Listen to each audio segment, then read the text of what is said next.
Welcome to the Rim Break Rodeo. We hope this video helps. In this video, I will show you how to make fried corn.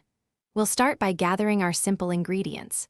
You'll need about 4 cups of fresh or frozen corn kernels, 2 tablespoons of unsalted butter, 1 teaspoon of sugar, and 1/2 teaspoon of salt. A small amount of water or milk, about 1/4 cup, will also be essential for achieving that perfect creamy texture. This dish is incredibly easy to prepare and delivers a wonderfully comforting flavor every time.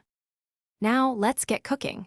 First, melt 2 tablespoons of unsalted butter in a large, heavy-bottomed skillet over medium heat. Once the butter is shimmering, add your 4 cups of corn kernels directly into the pan.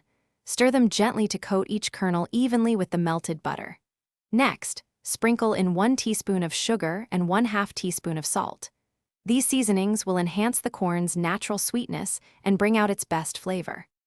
Continue to cook the corn for about 10 to 15 minutes, stirring occasionally to prevent sticking.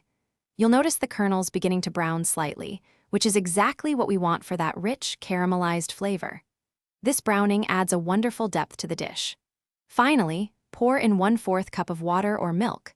This liquid will simmer down, creating a luscious, creamy sauce that perfectly coats every single kernel, making it truly irresistible.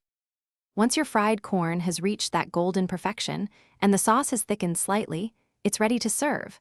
Transfer it to a warm serving bowl immediately. For an extra touch of freshness and color, you can garnish it with some finely chopped fresh parsley or chives. This simple yet incredibly flavorful side dish pairs wonderfully with almost any meal. This recipe yields approximately 4 generous servings, perfect for sharing or enjoying yourself. Thanks for watching. Consider subscribing if we helped you.